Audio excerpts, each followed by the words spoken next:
The night my grandfather had a heart attack, my mother did not ask if he was breathing. She asked if the riverfront property was secured. I thought that was her lowest point. I was wrong. At the funeral, as she stepped forward in flawless black to play the grieving daughter, his lawyer silenced the room. "Before you speak, Mr. Ashby wanted everyone to hear exactly what you said the night he was dying. My name is Mackenzie Cruz. I am 34 years old, and I live in Savannah, Georgia. It is a city where the thick Spanish moss hangs heavy from the oak trees, creating dark shadows that hide as many sins as the people do. The humidity here sticks to your skin like a bad memory, but you learn to live with it. I spend my days working as a property fraud analyst at Verity Harbor Title and Risk. My profession is fundamentally an exercise in deep, clinical cynicism. Every single day, I hunt down forged signatures on deed transfers, trace murky inheritance disputes through convoluted shell companies, and expose the quiet, polite ways family members steal from one another when they think nobody is paying attention. I know exactly what a panicked signature looks like. I know the precise tremor in a pen stroke when someone tries to sign away a dying relative's estate while they sleep. I see the absolute worst of human greed, neatly laid out on standard legal paper, quietly filed away in manila folders. Because of my career, or perhaps simply because of my innate temperament, I have always been the designated handler of the family wreckage. In every dysfunctional bloodline, there is always one person who is implicitly assigned the role of the janitor. That person, unfortunately, was me. When there was an impossible hospital admission form to navigate, my phone rang. When a property tax bill was ignored until the city threatened foreclosure, it somehow ended up physically sitting in my mailbox. Utility disputes, emergency roof repairs, contested insurance claims, they were all automatically shoved across the table into my lap. I was entirely expected to process the chaos, fix the problem without complaining, and quietly step back into the shadows until the very next crisis arose. No one ever thanked me for my time or my effort. They simply demanded it, treating my competence as if it were a limitless public utility designed solely for their personal convenience. The only person in my entire family who never treated me like a disposable asset was my grandfather, Walter Ashby. He was a man carved from a completely different era. He was quiet, intensely private, and weathered by a long lifetime of manual labor and quiet observation. He always smelled of salt water, old leather, and the damp, sweet earth of the Georgia low country. Walter owned a sizable cluster of riverfront properties that had been passed down through our family for generations. These were not just empty, forgotten lots. They were historic brick warehouses and old wooden docks, standing resolute against the constantly changing tides of the modern city. To the aggressive real estate developers currently flooding into Savannah, that land was an absolute gold mine waiting to be exploited. To Walter, it was a living museum. It was a vital piece of the old neighborhood's soul that he absolutely refused to let be paved over for a quick profit. For the past 12 months, the pressure weighing on him had been suffocating. The primary source of that relentless pressure was my mother, Lorraine Ashby Voss, and her husband, Kent Voss. To the outside world, Lorraine was the absolute picture of Southern elegance and grace. She was a permanent fixture in local charity circles, always photographed holding a crystal glass of champagne, smiling brightly in a designer dress at some exclusive evening gala. But behind that polished, flawless veneer, she and Kent were drowning financially. I knew it, even if they refused to ever admit it out loud. They had made a disastrous series of blind investments, chasing luxury property flips that stalled and backing businesses that hemorrhaged cash daily. They were tightly trapped in a suffocating web of hidden debts, desperately trying to maintain a lavish lifestyle they could no longer legitimately afford. Their ultimate salvation, in their own minds, was Walter's riverfront property.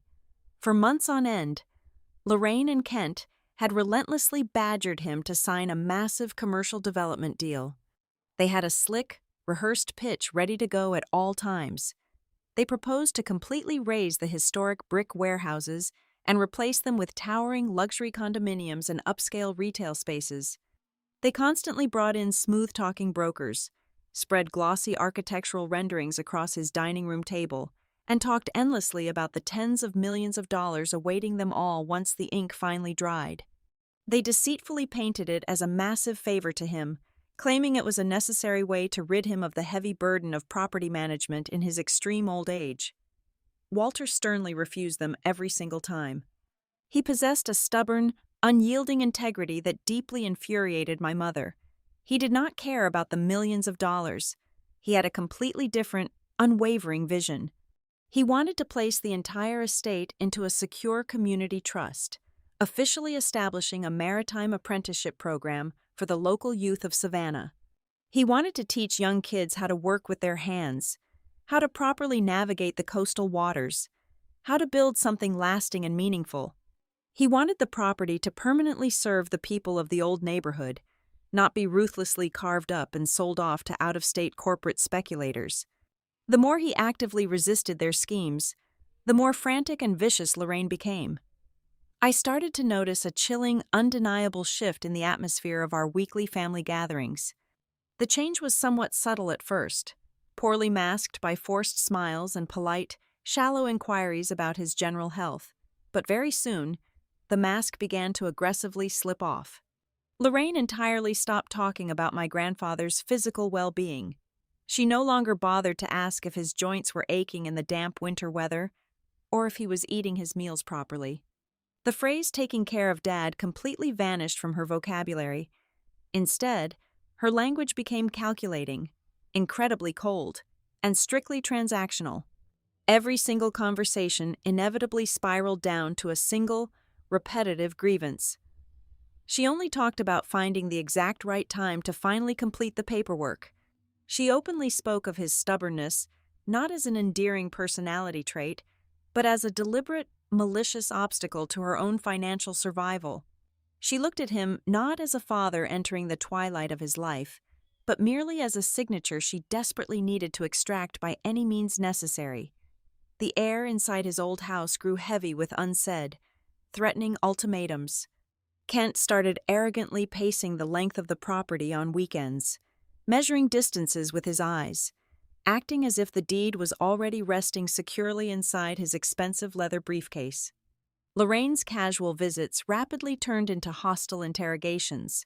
I watched the entire situation unfold, a horrific slow-motion collision I was entirely powerless to stop.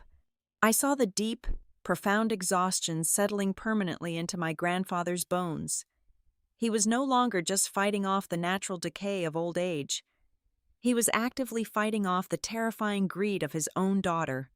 Exactly 1 week before his massive heart attack, Walter explicitly asked me to come over. He specifically stated he did not want to meet inside the main house, where the walls themselves seemed to loudly echo with my mother's endless demands. We sat outside on the back porch, silently watching the dark river roll steadily toward the distant ocean. The evening air was thick, heavy, and humid, carrying the strong scent of marsh grass and impending rain. He poured us both a tall glass of iced tea, his hands remaining steady but appearing deeply lined and tired. He did not look at me for a very long time. He simply stared out at the moving water. When he finally chose to speak, his voice was remarkably low, entirely devoid of any cheap sentimentality, carrying the absolute terrifying clarity of a man who knows exactly what is approaching in the dark. He told me that things were moving much faster than he had ever anticipated. He said the pathetic desperation he used to see in Lorraine's eyes had fully mutated into something else entirely, something dark and predatory that he no longer recognized as human. He reached out and placed his rough hand directly over mine, his grip feeling surprisingly strong and resolute. He leaned in very close, specifically ensuring the rushing sound of the river completely masked his words from anyone who might be secretly listening nearby. He told me that if anything sudden or unexpected were to happen to him in the coming days, I needed to be incredibly careful. He explicitly warned me that the grief displayed in our family was nothing more than a carefully rehearsed performance. He looked straight into my eyes and delivered a single sentence that would loudly echo in my mind through all the dark, chaotic days that immediately followed. He told me, with absolute, unwavering certainty, "Do not believe the first tears you see in this house." The phone rang at 1:45. The piercing sound shattered the absolute silence of my dark apartment. Caller ID illuminated the screen with a harsh white glow. Savannah General Hospital. My stomach instantly dropped into a cold, bottomless pit. I answered the call on the second ring. A clinical, detached voice on the other end delivered the catastrophic news without any preamble. It was a massive cardiac event. Walter was in the emergency room. His condition was highly critical. They needed family on the premises immediately. I dropped my coffee mug on the hardwood floor. It shattered into a dozen jagged pieces. I did not stop to clean it up. I grabbed my car keys and sprinted out the door. The heavy, humid night air hit my face like a wet towel as I ran to my vehicle. I jammed the key into the ignition. My hands shook violently against the steering wheel. I slammed my foot on the gas pedal. The tires screeched against the asphalt. As I merged onto the empty highway, I hit the voice command button on my dashboard. I called my mother. The line rang endlessly. It went straight to a generic voicemail. I ended the call and dialed Kent. Again. The automated voice told me the subscriber was unavailable. Panic rose in my throat, tasting like bitter copper. I picked up my phone at a red light and opened our shared family group chat. I typed frantically, my thumbs slipping on the glass screen. "Grandpa is in the hospital. Severe heart attack. Emergency room. I need you here right now." I hit send. The small blue text bubble appeared on the screen. The status below it updated instantly. It read sent. It did not read delivered. It did not read read. It just sat there. A digital cry for help vanishing into an absolute void. Silence echoed loudly inside the cabin of my car. I ran the red light. I pushed the speedometer past 80 miles an hour. The hazy yellow streetlights blurred into a continuous, chaotic streak outside my window. My phone suddenly buzzed on the passenger seat. The screen lit up with a notification, a text message from Lorraine. I snatched the device up, my heart pounding against my ribs. I expected frantic questions. I expected terror. I expected a mother rushing to her dying father. I read the words displayed on the glowing screen. My blood instantly ran cold. The temperature in the car seemed to plummet. She did not ask if he was conscious. She did not ask if the doctors had a pulse. Her message consisted of exactly 8 words. "You are closer. Just handle it first." I stared blindly at the text. I could not comprehend the sheer, staggering callousness of that arrangement of letters. A horn blared aggressively behind me. I dropped the phone back onto the seat and gripped the steering wheel until my knuckles turned completely white. 4 minutes later, the phone chimed again. This time it was an audio message. I tapped the play icon, routing the sound through the car speakers. Lorraine spoke. Her voice was not trembling with sorrow or anxiety. It was flat, intensely cold, and deeply annoyed. She sounded exactly like someone dealing with a delayed flight or a misplaced restaurant reservation. She spoke slowly and deliberately, ensuring her instructions were perfectly clear. "Do not authorize any major medical procedures. Do not sign anything legally binding. Wait until I get there. I need to review the entire situation first. Keep things holding steady." The recording ended with a sharp click. There was no background noise of a car engine starting. There was no sound of keys jingling or footsteps running down a driveway.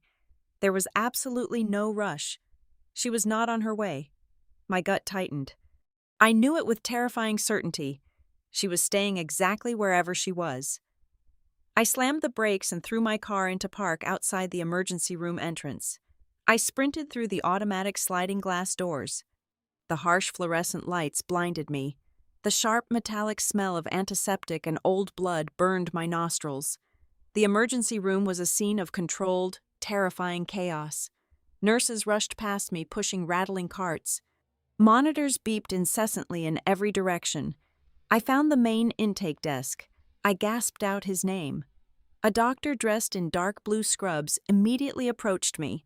His face was grim and exhausted. He spoke in rapid, technical bursts. Complete arterial blockage. Severe, catastrophic trauma to the heart muscle. They urgently needed consent for immediate invasive intervention. They needed the designated medical power of attorney. A breathless administrator shoved a heavy clipboard into my hands. Laminated forms, liability waivers, surgical consent sheets. I stared blankly at the empty signature lines. I was his blood relative. I was the only person standing there breathing the sterile hospital air, but I did not hold the legal authority to save him. Lorraine did. I desperately explained that my mother was the proxy. The doctor looked incredibly impatient. He demanded to know her exact location and estimated time of arrival. I had absolutely no answer to give him. I stammered that she was coming. The words felt like heavy, dirty lies on my tongue. The large analog clock on the wall ticked loudly. Every single second meant dying heart tissue. Every single minute was an impossible luxury we simply did not possess. I begged the doctor to do whatever was medically necessary to keep him breathing. I signed the emergency intake papers under the generic title of next of kin. I took the massive legal risk. I had absolutely no other choice. A nurse swiftly led me into a small, sterile trauma cubicle. The thick privacy curtains were drawn aggressively tight. Heavy machines hummed loudly in the cramped space. Clear plastic tubes snaked chaotically across the pale white sheets. He looked incredibly small. His skin was a terrifying shade of gray. His chest barely moved with the mechanical assistance of the ventilator. I stood frozen by the side of the metal bed. I reached out and took his cold, calloused hand in mine. I waited in the suffocating silence. The heart monitors beeped in a steady, terrifyingly fragile rhythm. Suddenly, his thin eyelids fluttered. His rough fingers twitched weakly against my palm. He slowly opened his eyes. They were clouded with pain and heavy medication, but they remained intensely focused. He looked weakly to my left. He looked slowly to my right. He saw the empty space beside me. He instantly realized I was entirely alone. He squeezed my fingers. The grip was shockingly weak, entirely devoid of his usual strength. The lack of pressure broke my heart into pieces. His dry lips moved. He struggled violently to pull a tiny breath of air into his failing lungs. I leaned down until my ear brushed against his cold cheek. His voice was nothing more than a raspy, broken, desperate whisper. "Call Bell. Do not let them touch the files."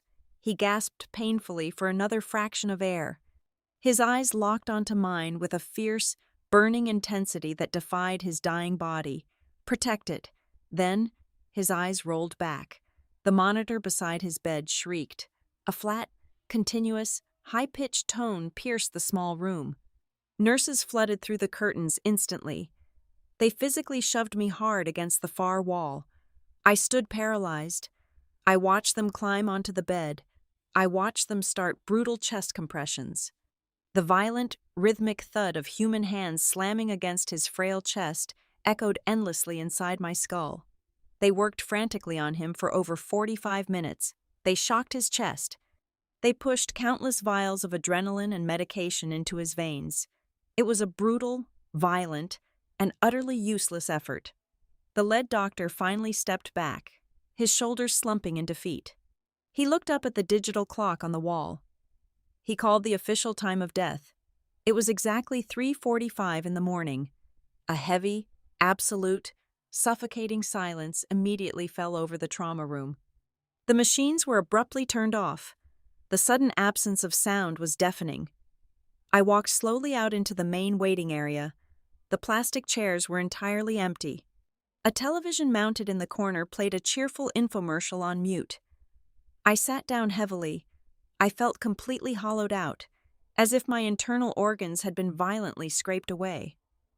I pulled out my phone. I desperately needed a momentary distraction from the crushing, physical weight pressing down on my chest. I opened a social media application. I scrolled downward with a numb, robotic motion. A photograph suddenly stopped my thumb cold. It had been posted by a prominent local real estate broker exactly 20 minutes ago. It was a high-resolution picture taken at a private, highly exclusive investor fundraiser hosted at the downtown country club. Right in the absolute center of the frame stood my mother. Lorraine was wearing a stunning, custom-fitted black evening gown. She was holding a crystal martini glass, Her head was thrown back in a vibrant, open-mouthed, genuine laugh. Kent stood closely beside her, looking arrogant, incredibly smug, and deeply satisfied. The glowing caption below the image praised the amazing networking opportunities and the highly lucrative future of Savannah commercial property development. My lungs began to burn. The truth slammed into me with devastating force. She was not stuck in heavy traffic. She was not handling a sudden, unexpected crisis. She was not sitting somewhere paralyzed by uncontrollable grief. She was actively securing her own financial empire, while her father's heart literally stopped beating in a freezing hospital room. The anger inside me did not explode outward. It crystallized instantly into something incredibly cold, deeply sharp, and permanent. I opened the family chat thread. I hit reply. I typed the words slowly, ensuring perfect accuracy. He is gone. He died at 3:45. The notification sent immediately. I sat in the hard plastic chair and waited. I watched the glowing screen. 5 minutes passed. 10 minutes passed. Then, the reply finally arrived. It was not an incoming phone call. It was not a voice breaking with sudden sorrow. It was a single line of text from my mother. It read exactly like a calculated corporate public relations directive. Tomorrow we need to control how this story is told. I stared at those glowing letters under the harsh hospital lights. The final realization settled into my bones. She did not miss his death because of a tragic, unavoidable accident. She missed it because she made a deliberate, calculated choice. She actively chose her priority, and it was not him. I left the hospital parking lot as the first pale streaks of dawn began to bleed into the dark, humid sky. I did not drive to my own apartment. I steered my vehicle through the quiet, empty streets of the historic district, heading straight for the riverfront property. The tires crunched softly against the gravel driveway. The old Victorian structure loomed against the rising fog, a massive silhouette of dark brick and weathered wood. This was his sanctuary. It was the absolute command center where he kept every single survey map, property deed, tax record, and historical document pertaining to the estate. I unlocked the heavy oak door. The familiar scent of lemon polish, old paper, and stale tobacco greeted me, but the silence inside was profoundly different now. It felt absolute. It felt intensely final. I stepped into his ground floor study, my senses on high alert. I had fully expected to find the chaotic, messy remnants of a sudden medical emergency. I anticipated finding a knocked-over chair, scattered medical documents, or perhaps a half-empty glass of water left behind in a panicked rush. There was nothing of the sort. The room was unnervingly pristine. The heavy mahogany desk was cleared of all its usual clutter. The brass reading lamp was angled perfectly parallel to the edge of the wood. The leather armchair was pushed in tight. It was the deliberate, incredibly meticulous arrangement of a man who fully understood he was leaving his fortress and would never walk back through that door to defend it. Sitting dead center on the polished wood was a single-vowel, rigid navy blue archival box. Next to it lay a small brass key attached to a faded manila tag. Tucked neatly beneath the key was a piece of heavy cream-colored cardstock. I leaned over to read his jagged, incredibly familiar handwriting. The ink was dark and bold. The message was chillingly brief and devoid of any emotional comfort. If it is you, take this to Elias Bell. A faint, rhythmic, blinking red light caught my attention from the upper corner of the towering bookshelf. It was the security system. I knew he had installed cameras several years ago to deter teenagers and vandals from trespassing near the rotting wooden docks, but the green indicator light on the network router beneath the desk showed massive active data transmission. I crouched down and checked the digital monitor hidden inside the bottom drawer. The system was not just recording grainy security video. It was actively capturing high-fidelity audio from multiple microphones hidden in the ceiling molding, and it was continuously syncing the massive encrypted files to a secure, off-site private cloud server. A cold, sharp shiver ran down my spine. People making simple standard estate plans do not rig their private studies to function like an undercover law enforcement interrogation room. He was building an airtight, undeniable chain of evidence. He was actively anticipating a brutal legal war. A soft, hesitant knock at the heavy front door pulled me sharply from my racing thoughts. I walked down the hall and opened it to find Arthur Vance, the retired shipwright who lived in the adjacent cottage down the lane. He wore a thick wool sweater against the morning chill and held a worn steel thermos in his calloused hands. His weathered, deeply lined face was drawn tight with profound sorrow. He already knew the truth. Bad news travels faster than the coastal wind in this tight-knit neighborhood. He stepped heavily onto the porch and lowered his voice to a grave, conspiratorial whisper. He told me he felt a deep moral obligation to share exactly what he had witnessed 3 days prior. He said a sleek black luxury sedan had aggressively parked, completely blocking the driveway. My mother had marched into the house, her heels clicking violently on the stone path. Arthur recounted hearing a vicious, screaming argument echoing clearly through the open parlor windows. He said the dispute focused specifically on signed addendums, expiring commercial development permits, and the immediate transfer of authority. While the shouting match raged uncontrollably inside the house, Kent was entirely focused outside on the muddy riverbank. Arthur watched him driving thick wooden surveyor stakes deep into the wet ground, arrogantly measuring the property lines with a digital laser level. He was pacing the entire perimeter with the entitled, arrogant swagger of a man who firmly believed he already held the multi-million-dollar title securely in his own hands. Arthur gave my shoulder a gentle, comforting squeeze and walked slowly back to his yard, his head bowed in respect. The exact moment he disappeared behind the heavy branches of the ancient oak trees, my phone shattered the quiet morning stillness, the screen violently illuminated, displaying my mother's name. I answered the call, firmly bracing myself for the inevitable. Carefully rehearsed performance of grief. I was entirely wrong. There were absolutely no tears. There was no wavering, fragile pitch in her throat. Her voice was incredibly sharp, utterly possessive, and stripped of all societal pretense. She did not ask a single question about his final moments in the trauma room. She did not ask if he suffered. She demanded to know the 6-digit combination to the heavy steel wall safe hidden securely behind the library door. She demanded the immediate physical location of the leather-bound ledger containing the original historical land grants. Her tone implied I was merely a disobedient employee unlawfully withholding corporate property. I calmly told her I did not have the specific answers she demanded and abruptly ended the call without waiting for her response. I moved swiftly. I grabbed the navy blue archival box, the brass key, and the handwritten note.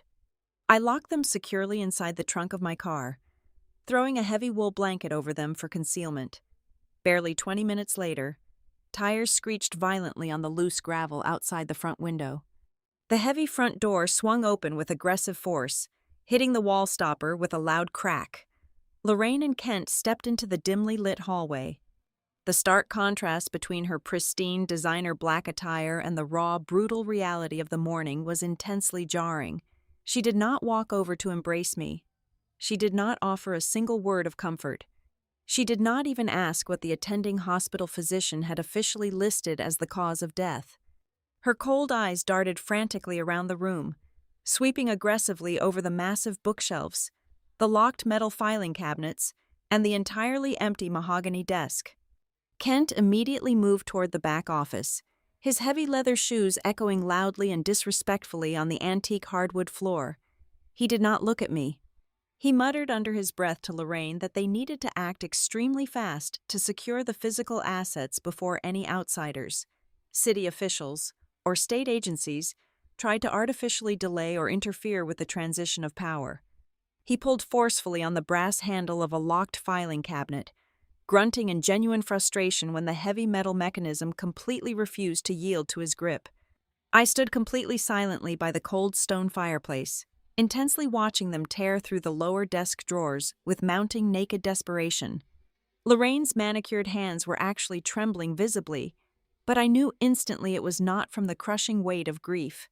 Her face was pale, tight with a very specific, ugly kind of terror. I looked at the two of them, truly seeing the stark, undeniable reality of the situation painted clearly across their panicked faces. The frantic, chaotic energy consuming them both was not the profound sorrow of losing a beloved family patriarch. It was absolute, sheer panic. They were profoundly terrified by the growing, horrifying realization that the quiet old man they had relentlessly underestimated might have finally outsmarted them. They were grieving, undeniably, but they were entirely mourning the devastating possibility that he had successfully moved the massive fortune entirely out of their greedy reach before his damaged heart finally gave out in the dark. I left the riverfront estate behind me, leaving the two of them to tear through empty drawers and desperately hunt for ghosts. The heavy navy blue archival box sat securely on the passenger seat of my car, the small brass key resting quietly on top of it. I navigated the narrow, cobblestone streets leading toward the financial district of Savannah. The morning fog was finally burning off, replaced by the relentless, blinding glare of the southern sun reflecting off the tall glass facades of modern bank buildings. My destination, however, was not made of glass. Elias Bell operated his legal practice out of a meticulously preserved, late 19th century limestone building situated on a quiet, heavily shaded historic square. He was an absolute institution within the local legal community. Among my colleagues at the Title and Risk Agency, his name was spoken with a mixture of deep respect and genuine intimidation. He was renowned for an impenetrable, hermetic seal on his lips and a terrifyingly precise, unforgiving interpretation of complex estate law. I pushed through the heavy, brass-handled front doors. The reception area was an absolute void of modern distraction. There was no soft, ambient music playing in the background. There were no glossy lifestyle magazines fanned out on a glass coffee table. The room was dominated by dark, oiled mahogany wainscoting, walls lined with thousands of identical, leather-bound legal volumes, and an antique grandfather clock that ticked in the corner with the heavy, rhythmic judgment of a metronome. The receptionist, a stern woman wearing a sharp gray blazer, did not offer a sympathetic smile. She simply looked at my face, nodded a single time in silent recognition, and pressed a button under her desk to release the magnetic lock on the frosted glass doors leading to the inner sanctum. Elias Bell stood waiting behind a massive, immaculately organized desk. He was a tall, remarkably thin man with silver hair perfectly parted and wire-rimmed glasses that subtly magnified his sharp, intensely analytical eyes. He wore a perfectly tailored dark charcoal suit. He did not offer any empty, polite condolences. He did not ask how I was holding up. He operated entirely in the realm of facts, and he knew exactly why I was standing in his office. I walked forward and placed the heavy archival box, the brass key, and the jaggedly handwritten card squarely in the center of his polished desk. He inspected the items closely without physically touching them for a long, silent moment. Then, he picked up the cream-colored cardstock, read the brief instruction my grandfather had written, and released a very soft, deeply tired sigh. He unlocked the lower drawer of his own desk and slowly pulled out a thick, heavy leather portfolio. He sat down and gestured for me to take the chair opposite him. The air in the room felt incredibly cold, filtered through heavy air conditioning vents, a sharp contrast to the suffocating humidity outside. He opened the portfolio. He laid out the timeline with brutal, surgical precision. Every single piece of information he delivered felt like a clean, sharp cut from a scalpel. Exactly 12 days before the catastrophic cardiac event, Walter had sat in the exact chair I was currently occupying. He had not come alone. Bell explained that my grandfather had brought a highly respected, independent psychiatric medical examiner with him to the appointment. The doctor was there to officially and permanently certify Walter's total cognitive clarity, his absolute awareness of his surroundings, and his unimpaired decision-making capacity. He had intentionally created an impenetrable medical shield, preemptively destroying any future legal claims of mental decline or undue influence. While my mother and Kent were busy measuring property lines in the mud and drafting lucrative commercial blueprints behind his back, Walter was quietly executing a massive, irrevocable transfer of his entire wealth. Bell slid a heavily embossed, watermarked document across the desk toward me. Every single inch of the historic riverfront property, the towering brick warehouses, the rotting wooden docks, and the immensely valuable underlying acreage was completely gone from his personal estate. It had been legally severed and deposited directly into a newly formed, heavily armored legal entity designated as the Ashby River Trust. Bell explained the structure with absolute clarity. The trust was ironclad. It was structured specifically and exclusively as a community preservation fund. The assets locked inside it could never be liquidated, divided, leveraged for loans, or sold to commercial developers by any surviving heirs. The lucrative luxury condominium project my mother was desperately banking on was now legally impossible. The land belonged to the trust, and the trust belonged to the public purpose Walter had envisioned. I stared at the dense paragraphs of complex legalese, my eyes scanning the text until Bell's long, pale finger tapped a specific, highlighted clause near the bottom of the third page. It was my name. I was not listed merely as a passive beneficiary receiving a minor financial stipend. The document officially designated me as the sole successor managing trustee. It granted me absolute, unilateral, and unquestionable control over the entire entity. I had the legal power to freeze all related bank accounts. I had the authority to permanently block any pending real estate transactions. I possessed the legal right to completely deny physical access to the grounds. And I was the only human being on Earth who could personally approve or reject any future use of the land. It was a staggering, overwhelming amount of authority. He had effectively handed me the exact weapon required to completely dismantle my mother's fragile financial empire. Then, Bell delivered the most critical and devastating piece of the legal puzzle. He produced a secondary document from the leather folder, bearing official county stamps and notarized signatures dated the exact same afternoon 12 days ago. It was a comprehensive, absolute revocation of all prior legal authorities. Every single medical and financial power of attorney that Lorraine had previously held. The documents she had aggressively relied upon to negotiate secretly with the smooth-talking real estate brokers. The proxy status she arrogantly thought she held in that freezing hospital room. All of it had been legally dead and completely void for nearly 2 weeks. The authority had been stripped from her before she ever ignored my frantic text messages. The atmosphere in the quiet office shifted dramatically from strictly procedural to something much darker and far more tense. Bell closed the main portfolio.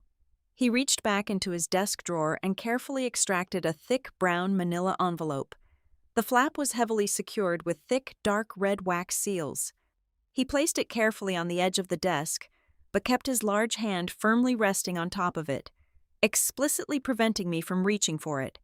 This, he explained in a very low, grave tone, was a separate, highly specific set of instructions pertaining exclusively to the upcoming memorial service. It was a strictly conditional directive. It was only to be opened and legally executed if my mother physically attended the funeral and actively attempted to position herself publicly as his grieving, legally recognized representative. Bell leaned forward slightly, his eyes locking onto mine with an intense, unyielding gravity. He revealed that the sealed envelope contained a digital audio package. My mind immediately flashed back to the blinking red light on the network router hidden in his ground floor study, the secure off-site cloud servers, the hidden microphones. I felt a sudden, sharp spike of adrenaline. I asked him directly to break the wax seal right then and play the contents for me. Bell shook his head slowly, his expression remaining entirely unreadable. He explained the strict, unforgiving rules of legal evidence. He firmly refused to break the seal prematurely because he absolutely needed to maintain a pristine, legally unassailable chain of custody. He was not treating the impending funeral as a traditional religious ceremony for mourning. He was preparing to treat the church as a hostile courtroom, a potential staging ground where evidence would be deployed at the exact, tactical second it was required to inflict maximum damage to a fraudulent narrative. I stood up slowly from the heavy leather chair, the navy blue box, the brass key, and the files remained securely on his desk. The crushing burden of the physical assets had officially shifted from my shoulders to his secure vault. I thanked him quietly and walked out of the limestone building. I stepped back into the blinding southern sunlight, the oppressive heat instantly wrapping around me. Yet, despite the soaring temperature, I felt strangely, profoundly cold. I had just lost the only person in my bloodline who truly mattered to me, the only person who had ever treated me with genuine respect. But as I walked down the hot stone pavement toward my car, a profound and terrifying realization settled heavily over my mind. He had not been a weak, helpless victim fading quietly in his final days. He had clearly seen the predators circling his dining room table. He had accurately recognized the hunt taking place inside his own home. And instead of merely locking his doors and hiding, he had meticulously, quietly, and ruthlessly built a trap. By Tuesday afternoon, the entire mourning process had been completely hijacked. I did not receive a single phone call asking for my opinion on the upcoming memorial service. I did not get a text message asking what kind of flowers he might have preferred or what music should be played. Instead, I received a forwarded email containing a finalized, deeply polished draft of the official obituary. Lorraine had already submitted it to the most prominent newspaper in the state without offering me a single glance at the text. Reading the heavy paragraphs felt exactly like reading a bizarre work of fiction. She had selected the massive, incredibly ostentatious historic cathedral downtown for the memorial service, a grand place my grandfather had intensely disliked for its rigid, cold pageantry. She carefully curated a massive guest list filled entirely with her wealthy charity board members, local politicians, and influential socialites. These were people who had never once stepped foot on his weathered porch or shared a simple conversation with him. She even personally chose the memorial photograph intended for the grand entryway. It was an image taken nearly 15 years ago at a mandatory holiday dinner, digitally cropped specifically to remove my presence from the frame entirely.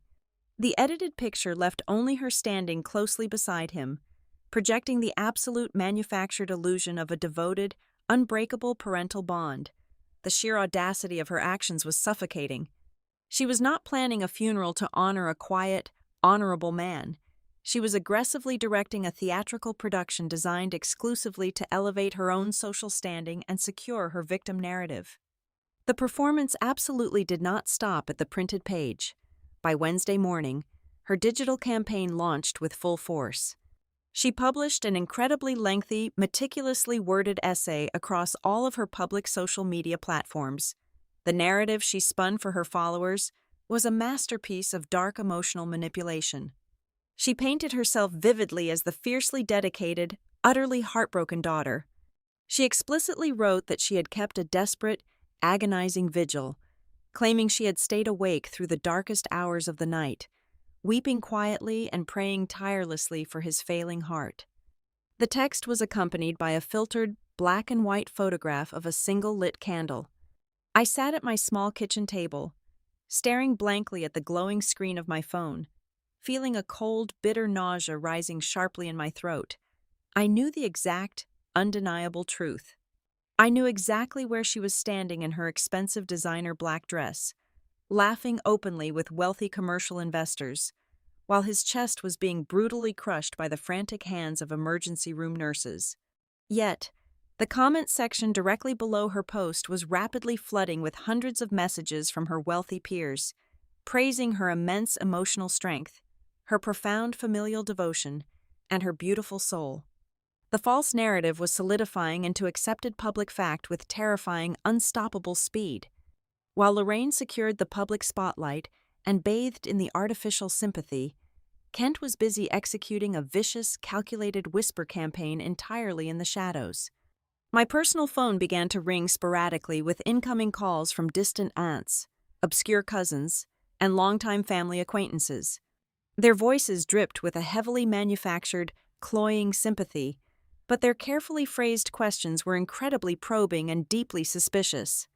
It did not take long for me to realize exactly what Kent had been strategically seeding into the family grapevine.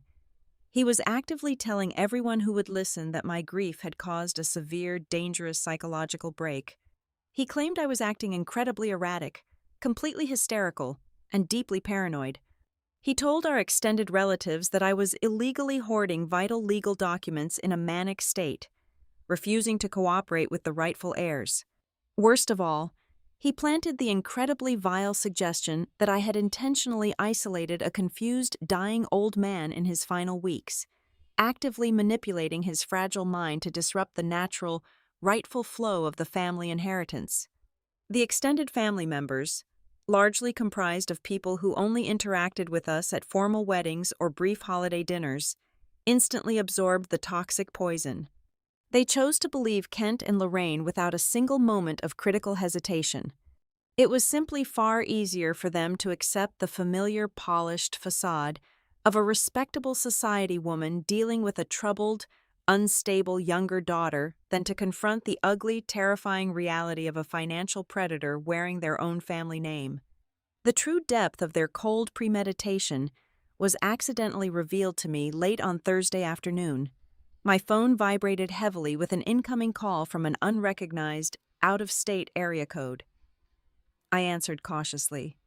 The fast-talking voice on the other end belonged to a high-end commercial real estate broker, a man representing the massive corporate development firm my mother had been desperately courting for months. He offered a very brief, incredibly insincere condolence regarding my sudden loss before immediately pivoting to his true agenda. He spoke with the aggressive, entitled confidence of a man who firmly believed a highly lucrative deal was already finalized and safely in the bag. He casually assumed I was currently managing the minor administrative details, but operating entirely under my mother's grand strategic direction. In his careless, greedy arrogance, he completely exposed the exact timeline they had promised his firm. He complained that the primary investors were getting slightly anxious regarding the delay and sternly reminded me of Lorraine's firm, Verbal Guarantee.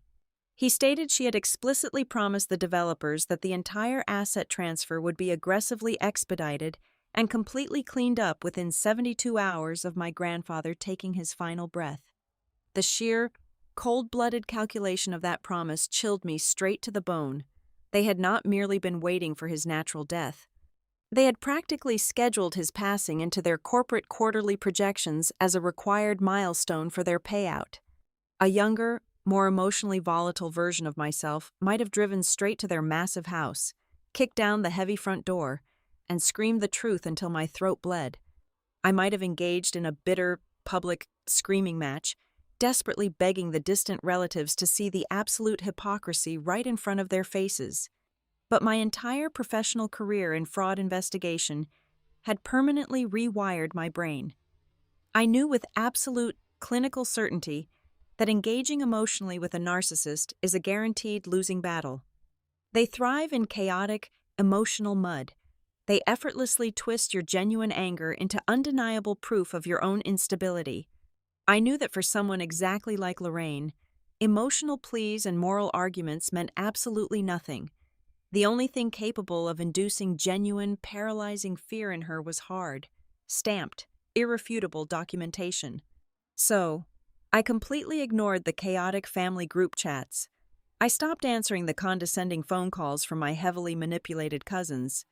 I shifted my entire focus and all of my energy into building a forensic, indestructible counter-narrative. I drove back out to the sprawling hospital complex. I bypassed the crowded emergency room entirely and headed straight for the administrative security offices located in the basement. Utilizing my professional credentials and relying on a very sympathetic, highly cooperative night shift supervisor who vividly remembered my absolute, terrifying isolation that terrible night, I legally requested and secured the official, time-stamped visitor logs. I also obtained the printed digital swipe records for the restricted parking garage and the main entrance security gate spanning the entire evening and early morning hours. I held the heavily stapled, officially watermarked pages tightly in my hands. The physical documents proved exactly what I already knew. There was absolutely no record of Lorraine or Kent ever crossing the threshold of that hospital building. The space designated for their signatures was completely, undeniably blank. I went straight back to my quiet apartment and cleared off my dining room table. I purchased a thick, black 3-ring binder from an office supply store. I began to meticulously assemble the evidence. I printed out her fraudulent, highly praised social media post on high-quality paper. I placed it directly next to the high-resolution photograph of her holding the crystal martini glass at the investor party, carefully highlighting the exact timestamp of the upload using a bright yellow marker. I placed the blank hospital visitor log securely behind a clear plastic divider. Every single lie she had publicly spun, every single manipulative tear she had digitally shed, was systematically countered by a piece of physical paper that could never be argued with, twisted, or gaslit away. I was not building a case to win a petty emotional argument at the upcoming funeral. I was building a heavily armored legal weapon. I understood perfectly that my mother was desperately trying to control the entire narrative before the actual truth could ever surface. I made a conscious, silent decision to let her continue building her grand, beautiful stage. I would simply wait quietly in the shadows, holding the heavy black binder, fully prepared to burn her entire theater directly to the ground when the curtain finally rose. The black 3-ring binder sitting on my dining room table was no longer just a collection of hypocritical social media posts and empty hospital visitor logs. It had to become a comprehensive financial autopsy. For the next 3 days, I completely weaponized my professional expertise. At Verity Harbor. Title and risk. My daily job involved peeling back the deceptive layers of corporate shell companies to find the actual human beings hiding the money. I knew exactly which state databases to query, how to track cross-collateralized property liens, and how to read the terrifying subtext buried deep within the covenant clauses of commercial lending agreements.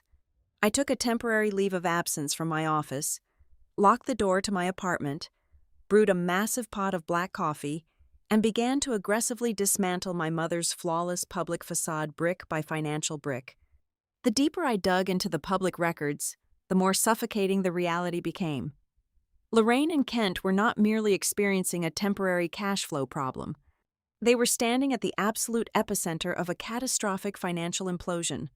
Through a dizzying, intentionally confusing network of 6 different limited liability companies, they had constructed a towering house of cards built entirely on high-interest debt. The bleeding wound at the center of their collapsing empire was a boutique hotel project located in the historic district. They had purchased it 2 years ago, loudly bragging to the local society columns that it would permanently elevate their family brand into the stratosphere of luxury hospitality. Instead, it had become a massive, bottomless pit. Supply chain issues, endless permitting delays, and horrific mismanagement had bloated the renovation budget to nearly 3 times its original estimate. To keep the hotel project temporarily afloat, Kent had taken out a massive, predatory bridge loan from a private equity group out of Miami. Bridge loans are designed to be temporary, high-velocity financial instruments. They carry punishing, exorbitant interest rates, often exceeding 20%, because they are intended to be paid back within a matter of months once permanent financing is secured. But Lorraine and Kent had never secured that permanent financing. I pulled the recorded deed of trust and traced the maturity dates. The massive balloon payment for the bridge loan, totaling over $8 million in principal and compounded interest, was coming due in exactly 14 days. If they defaulted, the private equity firm would not just seize the half-finished boutique hotel. Because Kent had recklessly cross-collateralized the debt, the lenders would instantly trigger a devastating chain reaction of foreclosures that would wipe out their primary residence, their investment portfolios, and every single liquid asset they possessed. They were 14 days away from total, humiliating public bankruptcy. The sprawling, historic riverfront acreage owned by my grandfather was the absolute only asset on the entire eastern seaboard, valuable enough to satisfy their ravenous creditors and serve as fresh collateral for a new, larger loan. Suddenly, the relentless, suffocating pressure they had applied to Walter over the past year made perfect, horrifying sense. They did not view his property as a lucrative business opportunity anymore. They viewed it as a literal life raft. They needed his signature to survive. but my grandfather had refused to throw them the rope. I opened the navy blue archival box I had secured from his study and began meticulously sorting through the raw, unfiled paperwork stacked at the very bottom. Hidden beneath a pile of old property tax receipts, I found a crumpled, slightly torn manila folder containing a highly suspicious draft of a commercial transfer agreement. It was completely distinct from the legally sound documents Elias Bell had shown me. As a seasoned fraud analyst, I immediately recognized the crude, desperate mechanics of a fabricated document. I held the final page up to the harsh light of my desk lamp. The signature block containing Walter's name was completely wrong. The ink did not press naturally into the paper fibers. The slight, natural tremor of his aging hand was entirely absent. The microscopic pixelation surrounding the cursive letters indicated it was a high-resolution photocopy, meticulously cut from an older, entirely unrelated tax document, pasted onto the new commercial agreement, and run through a high-quality scanner to seamlessly flatten the image. Kent had been actively preparing a forged failsafe. He was fully ready to artificially manufacture the consent they could not legitimately obtain. The sheer audacity of the forgery prompted me to search for the legal professionals they might have attempted to use. I cross-referenced the names of local public notaries against the date listed on the fraudulent draft. I found a match and immediately dialed the number for a retired notary named Sarah Jenkins, a woman who had handled routine real estate closings in Savannah for over 30 years. When I mentioned Walter's name and the specific week in question, her voice tightened with residual anxiety over the phone. She confirmed my darkest suspicions. She told me that Lorraine and Kent had aggressively brought Walter into her small office on a rainy Tuesday afternoon. They had physically placed the commercial transfer documents on the desk and handed him a pen. Sarah stated that Walter had looked her directly in the eye, placed the pen down, and stated clearly and unambiguously that he was operating under severe familial duress and absolutely refused to legitimize the transaction. Sarah had immediately halted the closing process and ordered them out of her office, threatening to call Adult Protective Services if they ever returned. The final, devastating piece of the puzzle emerged from a printed stack of email correspondence Walter had quietly intercepted and stored in the back of the archival box. It was a forwarded thread between Lorraine and the lead acquisition director of the corporate development firm, eagerly waiting to bulldoze the riverfront. The corporate buyer was growing incredibly impatient with the endless delays. In her frantic, desperate response to appease them, my mother had typed a paragraph that made my blood run absolutely cold. She explicitly promised the director that if they simply held the offer open until the end of the current financial quarter, the title would be completely cleared and legally transferred. Furthermore, the email clearly outlined a staggering 7-figure cash completion bonus payable directly to Lorraine's primary holding company the exact moment the ink dried on the final sale. I sat back in my chair, the heavy silence of my apartment ringing loudly in my ears. I replayed the chaotic, terrifying events of the night Walter suffered his massive heart attack, filtering every single moment through the dark lens of this new financial reality. The chilling text message she had sent me while he was dying in the emergency room echoed in my mind. Just handle it first. Then came the cold, calculated voice memo explicitly instructing me not to agree to any major procedures and to strictly hold things steady until she arrived. The horrifying truth finally locked into place, completely shattering any lingering illusion of maternal incompetence or simple cowardice. She had not abandoned her father that night because she was afraid of hospitals or overwhelmed by the sudden trauma. She had stayed away because she was actively protecting a rigid, desperate financial timeline.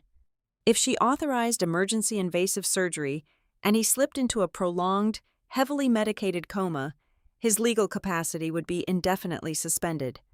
A judge would have to appoint a conservator, an agonizingly slow legal process that would instantly freeze the entire estate for months, blowing entirely past the 14-day deadline for her bridge loan default. Conversely, if he died that exact night without the forged paperwork being fully authenticated and legally recorded, the estate would immediately plunge into the complex, fiercely guarded probate process. She needed a very specific, impossible outcome. She needed him alive just long enough to either coerce a genuine signature or successfully file the forged one without immediate suspicion. When his heart violently gave out before her desperate plan could be finalized, her immediate reaction was not grief, it was tactical damage control. She told me we needed to carefully control how the story was told, because she was already pivoting to her backup plan, preparing to steamroll the inheritance process before anyone realized she had no legal authority left to wield. I closed the thick black binder. The snap of the metal rings sounded like a heavy vault locking shut. The entire nature of the conflict had fundamentally shifted. This was no longer a tragic, bitter dispute over a family inheritance. It was no longer a simple story about a greedy daughter trying to steal a historic piece of real estate. I was looking at a massive, coordinated conspiracy involving attempted wire fraud, explicit elder abuse, and the premeditated forgery of legal documents designed to secure tens of millions of dollars. My mother had effectively transformed our family history into a sprawling crime scene. And as I stared at the irrefutable evidence sitting on my table, I realized I was the only person holding the matches required to burn her fraudulent empire to the ground. By Friday morning, my investigation was entirely complete. I carried the heavy black binder back into the limestone building and placed it squarely on Elias Bell's polished desk. I sat in silence while the attorney meticulously reviewed the financial autopsy I had constructed. He read through the staggering debt structures, the looming bridge loan defaults, and the chilling evidence of the forged signature block. When he finally turned the last page, his expression remained completely unreadable, but he gave a single, firm nod. The shield was built. The counter-evidence was legally insurmountable. Bell picked up his desk phone and pressed a single button. A few moments later, a senior legal clerk walked into the room. She was a quiet, imposing woman introduced as a neutral, third-party witness required for the next phase of the protocol. Bell reached into his locked lower drawer and retrieved the thick manila envelope sealed with dark red wax. It was the package he had explicitly forbidden me from opening during my initial visit. He stated clearly for the official record that the preliminary evidentiary conditions had been met. He broke the heavy wax seal with a silver letter opener. The room was absolutely silent as he slid the contents onto the blotter. There was a small, black encrypted solid-state drive and a single sheet of heavy stationery folded in half. Bell handed the paper directly to me. I immediately recognized the jagged, deliberate strokes of my grandfather's handwriting. The ink was dark and pressed deeply into the page. The message was chilling in its absolute, pragmatic clarity. He wrote that he had begun recording the truth to prepare for the exact day he could no longer speak for himself. Bell connected the small drive to a secure laptop sitting on the corner of his desk. He opened an encrypted directory. He explained that there were multiple files, but two were absolutely critical for me to hear before the memorial service. He clicked the first file. The audio quality was startlingly clear. I instantly recognized the acoustic echo of my grandfather's private dining room. I heard the familiar clinking of heavy silver utensils against porcelain plates. The timestamp indicated the recording took place during a dinner exactly 1 month ago. Then, I heard Kent's voice, smooth and aggressively patronizing, launching into his standard pitch about market volatility and the urgent need to liquidate the historic acreage. Walter remained entirely silent on the recording, letting Kent spin his empty corporate rhetoric. Then, Lorraine spoke. Hearing her voice captured secretly in that room made my stomach violently turn. She did not sound like a daughter worried about a complex transition. She sounded deeply annoyed, incredibly cold, and stripped of all her usual Southern charm. She was angry that he was not yielding. I sat frozen in the heavy leather chair as my mother delivered a sentence so casually brutal, it felt like a physical strike. She told her own father, sitting right across the dinner table from her, that everything would be so much simpler if he just stopped dragging this out. She was tired of waiting for the inheritance.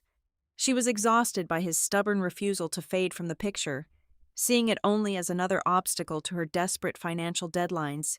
She practically pleaded for him to be out of the way so she could finally dig herself out from under her massive debts. I started to tremble.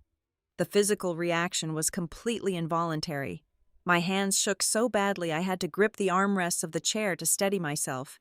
A deep, freezing chill settled permanently into my bones. The audio recording fundamentally changed my understanding of his final days. Walter did not die blindly. He did not pass away in a state of naive, elderly confusion, hoping his family loved him.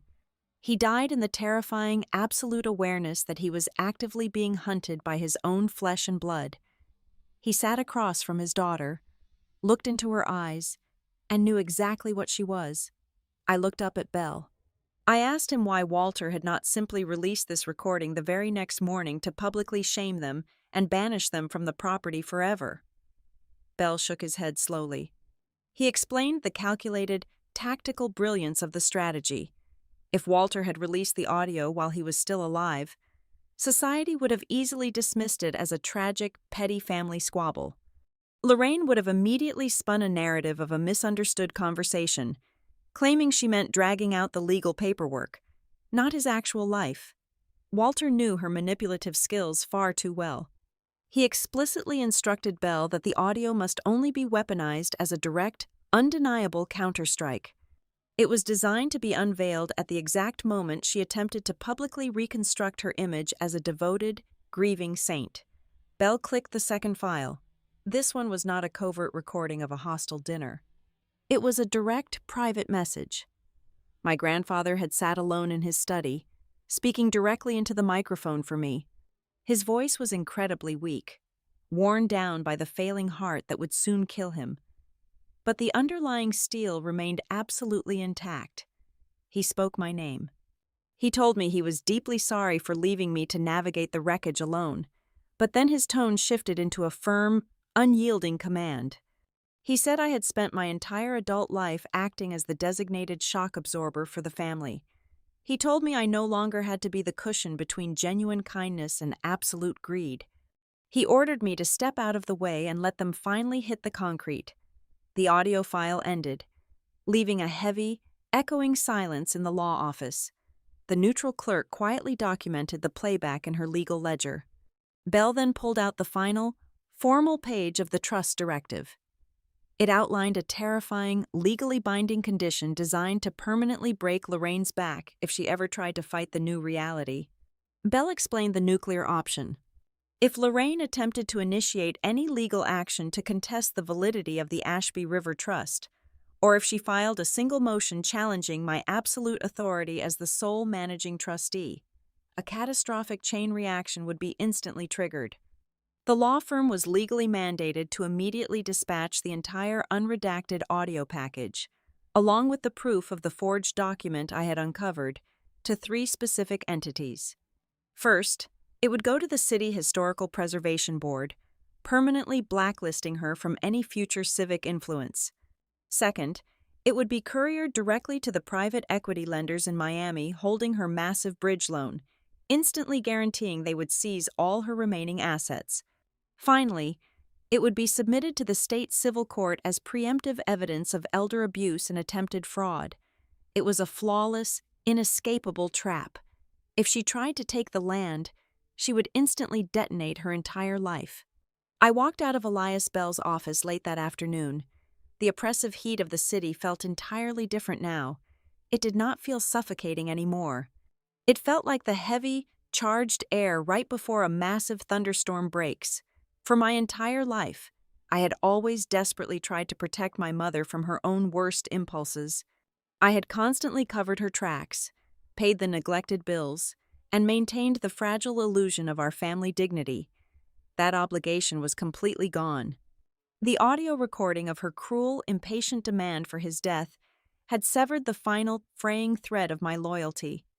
I made a silent, unbreakable vow as I unlocked my car door. I would no longer play the dutiful, quiet janitor. The memorial service was scheduled for the very next morning at the grand cathedral she had arrogantly chosen. I knew exactly what she was planning to do. I knew she had her designer black dress ready, her fake tears perfectly rehearsed, and her tragic monologue memorized. I decided right then and there that I would not try to stop her from stepping up to the podium. I would let her build her beautiful, tragic stage.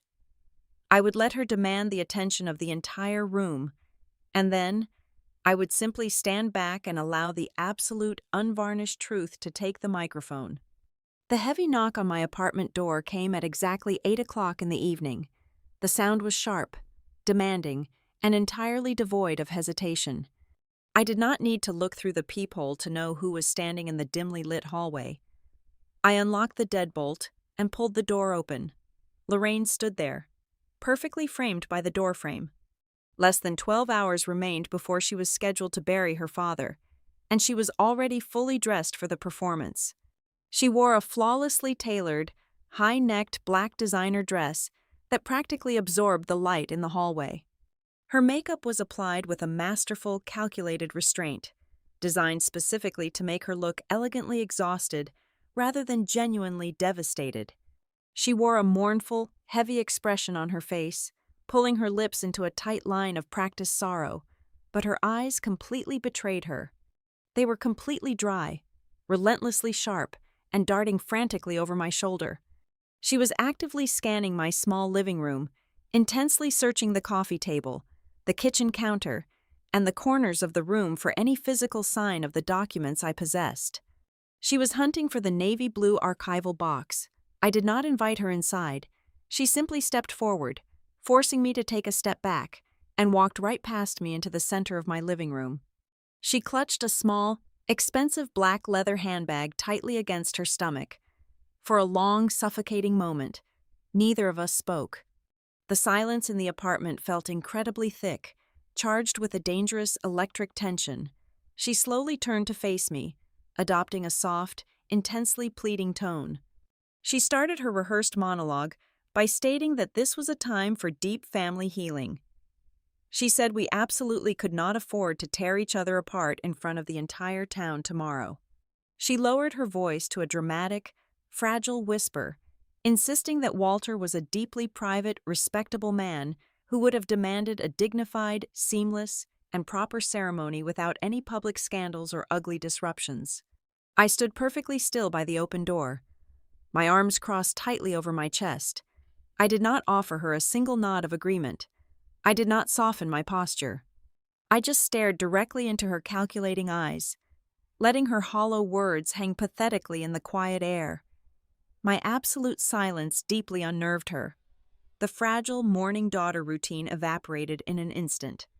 The soft, pleading lines around her mouth vanished, replaced by a rigid, desperate grimace. She realized instantly that appealing to my sense of familial duty was completely useless, so she executed a rapid, brutal pivot. She entirely abandoned the illusion of grief and shifted effortlessly into the cold, ruthless realm of corporate negotiation.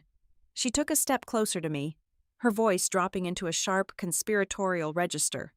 She told me she knew I was holding up the transition. She told me she knew I had somehow convinced Elias Bell to temporarily freeze the property transfer. Then, she made the offer. She promised to legally carve out a massive 20% share of the final commercial sale profits and transfer it directly into my personal bank account. She promised me nearly $2 million in clean, untraceable cash. The conditions of the bribe were incredibly simple and entirely sickening. I just had to immediately sign a waiver relinquishing all my rights as the managing trustee, hand over whatever physical files I had taken from the riverfront house, and sit silently in the front pew of the church while she delivered her grand, uninterrupted eulogy to the city. A wave of profound, freezing disgust washed over me. I looked at the woman standing in my living room and realized this was the absolute, unvarnished core of her soul. This was the defining, ultimate moment of exposure. We were standing on the literal eve of her own father's funeral, a man who had bled and worked his entire life to provide for her, and she was not shedding a single tear. She was not reminiscing about his life. She was haggling over the price of my silence. She was speaking entirely in profit margins, equity shares, and buyout clauses, completely incapable of understanding the language of human pain. Before I could even formulate a response to her disgusting proposition, a heavy footstep sounded in the hallway. Kent stepped out from the dark shadows near the elevator bank and walked aggressively into my apartment. He did not bother with the fake, polite pleasantries his wife had attempted. His face was flushed with a dark, ugly anger. He moved with the arrogant, physical intimidation of a man accustomed to bullying his way out of bad business deals. He stood right beside Lorraine, effectively creating a unified, hostile front in the middle of my home. His voice was like cracking ice. He completely bypassed the bribery and went straight for the threats. He told me that if I refused their generous financial arrangement and attempted to interfere with the memorial service tomorrow, he would unleash a legal war that would completely destroy the rest of my life. He promised to file endless, suffocating injunctions in the state civil court, challenging the validity of the trust and my mental competency to manage it. He swore he would drag the litigation out for 5 or 10 years, bleeding the estate dry with exorbitant attorney fees until there was absolutely nothing left but ash. Furthermore, he threatened to systematically ruin my professional reputation in Savannah. He sneered, stating he would personally ensure every single executive at Verity Harbor Title and Risk believed I had used my specialized professional skills to maliciously manipulate a confused, dying old man into signing over his fortune. He threatened to have my professional licenses revoked and my name permanently blacklisted in the financial sector. The sheer aggression in the room was designed to trigger a panic response. They expected me to shrink back, to start crying, to frantically defend my innocence, or to immediately surrender under the crushing weight of their combined threats. Instead, the intense, targeted hostility only crystallized my resolve. I felt a strange, absolute calm settle over my mind. I looked right past Kent and locked my eyes exclusively on Lorraine. I did not raise my voice. I spoke in a low, perfectly steady tone. I told her I knew exactly what was coming due in 14 days. I told her I knew the exact principal amount of the bridge loan sitting in Miami. The effect was instantaneous and incredibly violent. The color completely drained from Lorraine's face, leaving her looking like a wax mannequin. Kent physically flinched, his arrogant posture collapsing inward. The realization that I had successfully tracked their hidden, toxic debt completely shattered her carefully maintained control. She lost her temper in a spectacular, uncontrollable explosion of genuine panic. Her face twisted into a mask of pure, ugly rage. She stepped forward, pointing a trembling finger directly at my face, her voice rising to a shrill, hysterical pitch. She screamed that I had absolutely no right to dig into her private affairs. She yelled that I was a bitter, jealous child who never understood the incredible, crushing pressures of maintaining their social standing. And then, in her blind, desperate fury, she completely lost control of her tongue. She spat out the single, most dangerous sentence she could have possibly uttered. "I knew you would be at the hospital anyway. You always handle the dirty work for everyone else." The words hung in the air, echoing off the thin walls of my apartment. The silence that followed was incredibly heavy and absolutely absolute. Kent slowly turned his head to stare at his wife, a look of profound, sickening horror washing over his face. Even his arrogant, corrupted mind instantly recognized the catastrophic magnitude of what she had just accidentally confessed out loud. I did not scream at her. I did not slap her face. I did not engage in a bitter, weeping argument about her maternal failures. I just stared at her, memorizing the exact look of terrified realization blooming slowly in her wide eyes as she finally registered the weight of her own words. She had just verbally confirmed her profound, calculated guilt. She had openly admitted that she actively chose to abandon her dying father, deliberately using my lifelong, forced role as the family caretaker as a convenient, disposable shield to protect her fraudulent timeline. I stepped backward and firmly grabbed the brass handle of my front door. I pulled it open as wide as it would go. I looked at the two of them and spoke only 4 words. "Get out of here." Kent grabbed Lorraine tightly by the arm and practically dragged her out of the apartment. They retreated down the hallway in complete, terrified silence, the rapid clicking of her expensive heels echoing loudly against the tile floor. I slammed the door shut and instantly threw the deadbolt. I walked straight to my kitchen counter, picked up my phone, and typed a very brief, highly specific message to Elias Bell. I informed him that my mother had just explicitly, verbally confirmed her premeditated intent regarding her absence on the night of the cardiac event. I hit send, placing the phone face down on the cold granite counter. I did not sleep a single minute that night.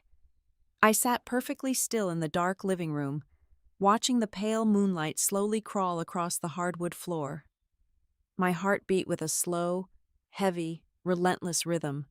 I was not spending the dark hours desperately trying to figure out how to defeat my mother in a screaming match. The legal trap was already set, the evidence was already secured in the vault, and her fate was already entirely sealed. I spent the long, quiet hours meticulously preparing my own mind. I focused entirely on my breathing, hardening my nerves, and building an impenetrable emotional wall around my heart.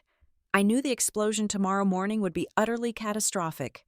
I just needed to ensure that when the entire cathedral simultaneously realized the horrifying truth of who Lorraine Ashby Voss truly was, I would not shed a single tear, and my hands would not tremble. The heavy wooden doors of the historic cathedral swung open at exactly 9 o'clock in the morning. The air inside was cool, damp, and overwhelmingly thick with the cloying, sweet scent of hundreds of white lilies arranged in massive, ostentatious displays near the altar. It was a spectacular, breathtaking venue, characterized by towering stained glass windows and massive stone archways that naturally amplified every single whisper and shifting footstep. It was also a place my grandfather had actively despised, viewing it as a monument to vanity rather than a place of genuine spiritual comfort. But today, it was not his sanctuary. It was my mother's grand theater, and the seats were rapidly filling to absolute capacity. I walked slowly down the long center aisle, my low heels clicking softly against the marble floor. The crowd gathering in the pews was a jarring, contradictory mixture of two entirely different worlds.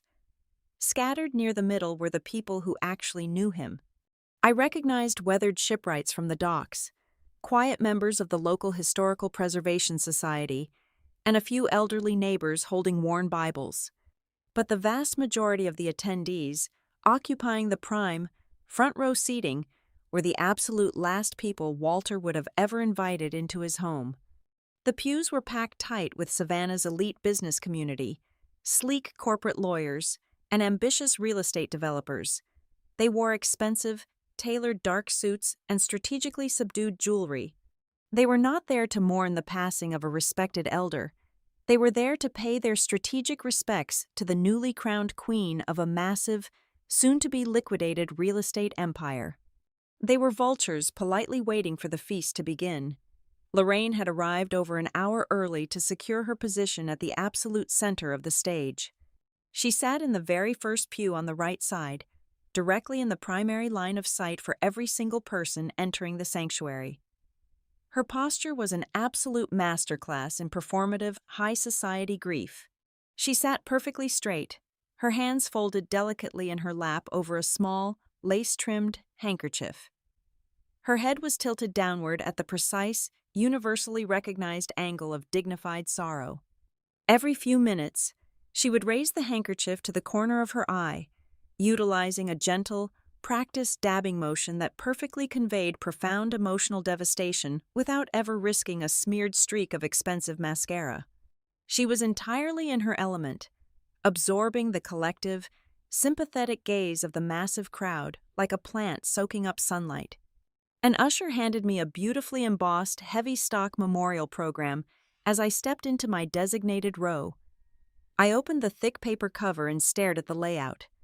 Lorraine had completely rewritten our family hierarchy overnight. Her own name was printed in a massive, elegant font directly beneath my grandfather's, explicitly identifying her as the primary survivor and the sole guiding force of the Ashby legacy.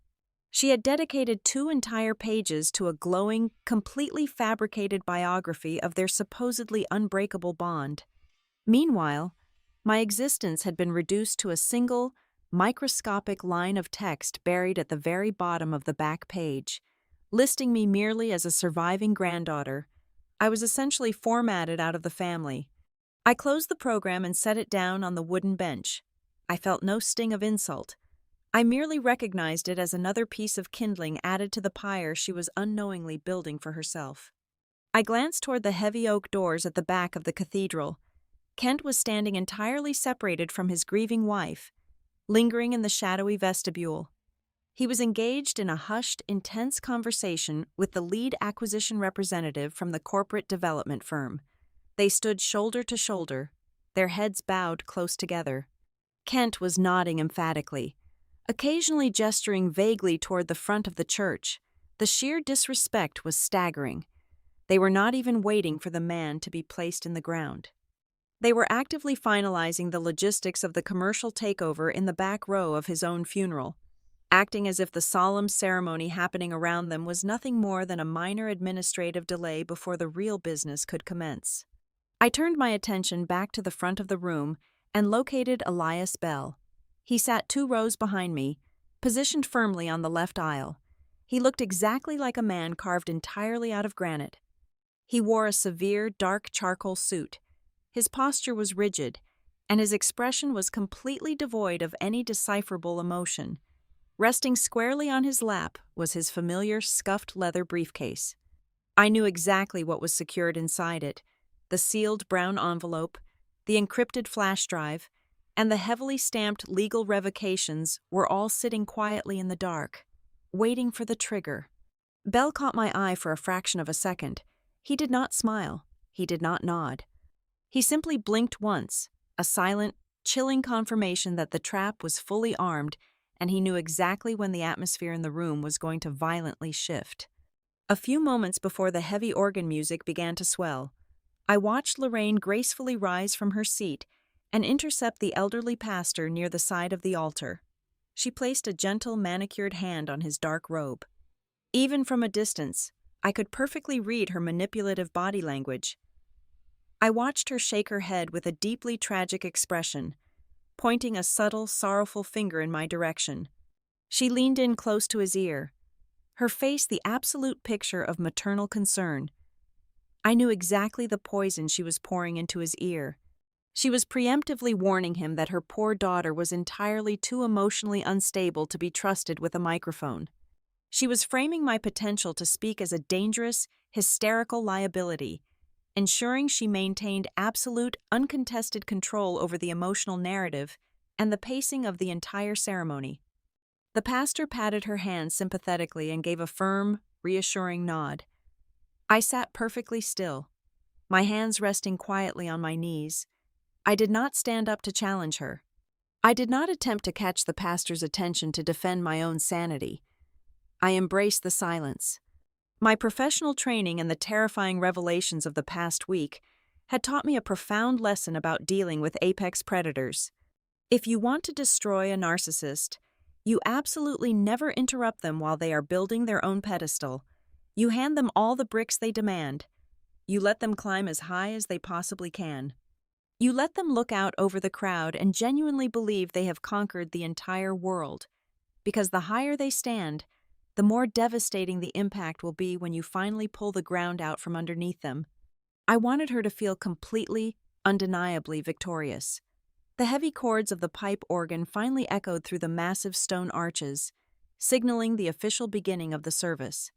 The congregation fell into a deep, respectful silence. The pastor stepped up to the elevated wooden pulpit. The ceremony proceeded with a slow, agonizingly deliberate pace. There were readings from Scripture, a solemn hymn sung by a professional choir, and a lengthy, generic homily about the virtues of a life well lived. The air grew heavier and more stagnant with every passing minute. Everyone in the packed cathedral was simply enduring the religious formalities, collectively waiting for the main event. They were waiting for Lorraine to step into the spotlight and officially claim her inherited throne. Finally, the pastor closed his heavy leather Bible. He looked out over the sea of faces, his voice dropping into a soft, reverent tone. He spoke about the profound, unbreakable bond between a father and his child. He then officially invited the beloved, devoted daughter of Walter Ashby to come forward and share her final, heartfelt tribute with the gathered community. A low, anticipatory murmur rippled through the pews. Lorraine stood up slowly, executing a perfect, hesitant pause before stepping into the aisle. She smoothed the front of her designer dress, adjusted her posture to project a blend of immense strength and deep sorrow, and began her slow, highly scrutinized walk toward the elevated wooden podium. Every single eye in the massive cathedral was locked firmly onto her. She approached the steps leading to the altar, her face a mask of practiced tragedy. She reached the top step. She extended her hand, her manicured fingers gently grasping the polished wood of the pulpit. She took a deep, theatrical breath, clearly preparing to deliver the first devastatingly emotional line of her rehearsed performance. In that exact, razor-thin fraction of a second, before a single syllable could escape her lips, the heavy metallic click of a briefcase latch echoed sharply across the quiet room. Elias Bell stood up. He did not politely raise his hand. He did not wait to be acknowledged by the pastor. He stepped directly out of his pew and into the center aisle, his tall frame suddenly dominating the space. He held a thick, sealed brown envelope firmly in his right hand. His voice, trained by decades of commanding hostile courtrooms, cut through the heavy, humid air of the cathedral like a physical blade. He spoke with absolute, terrifying authority, completely shattering the solemn theatricality of the moment. He announced to the entirely silent room that there was a strict, legally binding, and mandatory directive left directly by Walter Ashby, and by law. It had to be executed right now, before another word was spoken. Lorraine's fingertips had barely grazed the polished wood of the pulpit when Elias Bell's voice cut through the heavy cathedral air. He stood rigidly in the center aisle, reading directly from the thick parchment in his hands. I, Walter Ashby, mandate that should my daughter step forward to represent my memory today, the following audio files must absolutely precede her remarks. Lorraine's face contorted into a tight mask of righteous indignation. She gripped the edges of the podium, her knuckles turning completely white against the dark wood. She demanded the pastor intervene immediately, claiming this was a grotesque desecration of a sacred mourning period and an unforgivable insult to the deceased. Bell did not engage in a screaming match. He did not offer a single word of debate. He simply gave a sharp, definitive nod to the audio technicians stationed discreetly in the back balcony. The massive acoustic speakers surrounding the sanctuary crackled to life. The first sound echoing through the stone arches was the distinct, electronic chime of a voicemail playback. Then, my mother's voice filled the cavernous room. It was not the soft, weeping tone she had practiced so diligently for the crowd. It was the harsh, deeply irritated recording from the exact night of his cardiac arrest. You are closer. Just handle it first. The audio paused for a fraction of a second, then launched directly into the second, much colder voice memo she had sent while he was dying in the trauma unit. She spoke of not letting things deviate from the plan, her tone dripping with annoyance as she guarded her timeline. A collective, physical shudder ripped through the front pews.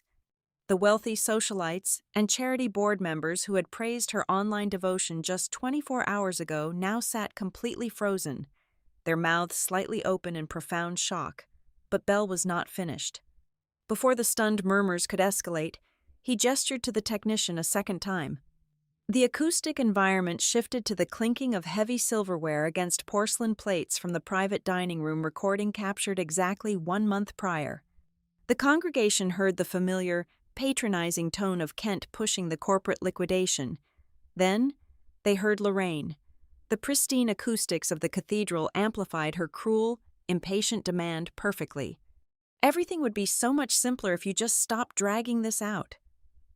When the playback finally ended, the silence that fell over the massive church was absolute.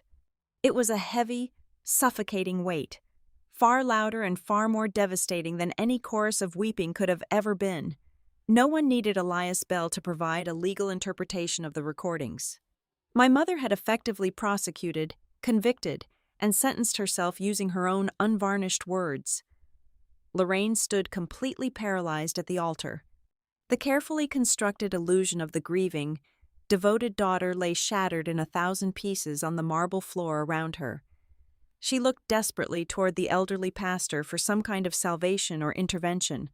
The pastor simply stepped backward, his face pale and deeply grim, silently refusing to yield the microphone back to her. By stepping away and wrapping himself in a heavy silence, he permanently revoked his permission for her to speak. Bell stepped fully forward. He withdrew the final sheaf of stamped documents from his leather portfolio and read the cold legal reality into the public record. He announced clearly that all previous powers of attorney held by Lorraine Ashby Voss were permanently and irrevocably revoked. He declared that the entirety of the historic riverfront properties, including all associated land grants and physical structures, had been legally transferred into the Ashby River Trust. He formally named Mackenzie Cruz as the sole successor managing trustee. Finally, he looked directly at my mother and delivered the final, crippling blow. He stated that any legal challenge or dispute regarding the trust would automatically trigger the immediate release of further criminal evidence to civil authorities and commercial lenders. In the back row of the cathedral, the lead acquisition representative from the corporate development firm took 3 very deliberate steps away from Kent. The man looked at my stepfather as if he were carrying a highly infectious disease, turned on his heel, and walked straight out of the heavy oak doors without looking back. Kent's face burned a dark, furious red. He stepped aggressively into the aisle, pointing a shaking finger at Bell, loudly hissing that this was a private family dispute that had absolutely no place being broadcast in a house of worship. Bell adjusted his wire-rimmed glasses and replied in a voice cold enough to freeze water. He stated that the exact moment they prepared, forged documents, and attempted to illegally interfere with a commercial property transaction. The situation ceased to be a private family matter meant to be swept under the rug. Lorraine finally realized the war was entirely over. There was no social manipulation left to perform. There were no more lies left to spin. Her wealthy friends in the front rows actively averted their eyes, intensely studying the floor to avoid meeting her desperate gaze. She stepped down from the altar. She walked slowly back down the long center aisle, her posture completely broken. She did not look at me as she passed my pew. She simply walked out of the cathedral, leaving behind the total, absolute collapse of the pristine reputation she had spent decades ruthlessly building. For the first time in my entire life, I did not stand up to chase after her. I did not offer a desperate apology to the surrounding guests to smooth over the awkwardness. I did not try to save her from the horrific wreckage she had actively created. I sat perfectly still in the wooden pew, finally allowing the person who caused the disaster to stand completely alone in the immediate consequences of her own terrible choices. The weeks that immediately followed the funeral were remarkably quiet. The aggressive phone calls from the extended family completely ceased. The relentless threats of endless litigation from Kent never materialized, thoroughly neutralized by the terrifying promise of the forgery evidence sitting safely inside Elias Bell's secure vault. With their bridge loan deadline violently detonating and no riverfront property to save them, their financial empire quietly collapsed into bankruptcy exactly as my grandfather had predicted. I officially assumed my full role as the managing trustee of the estate. I spent my mornings walking through the damp, historic brick warehouses on the riverfront, meticulously reviewing the architectural blueprints Walter had left behind. I began the long, rewarding process of establishing the Maritime Apprenticeship Program for the local youth of Savannah, ensuring his property would permanently serve the community exactly as he had envisioned, rather than feeding the greed of corporate developers. Standing on the rotting wooden docks one afternoon, feeling the warm southern breeze coming off the moving water, I realized the ultimate lesson he had left me. My victory did not come from publicly humiliating my mother in front of a crowded church. My true victory came from the profound realization that I was finally free. I had permanently stopped acting as a disposable life raft for people who were perfectly willing to watch me drown. Thank you so much for listening to my story today. And please leave a comment down below letting me know where in the world you are tuning in from so we can connect and share our thoughts together. If you enjoyed this, do not forget to subscribe to the Maya Revenge Stories channel, like the video, and support me even further by hitting that hype button so this story can be heard by even more people.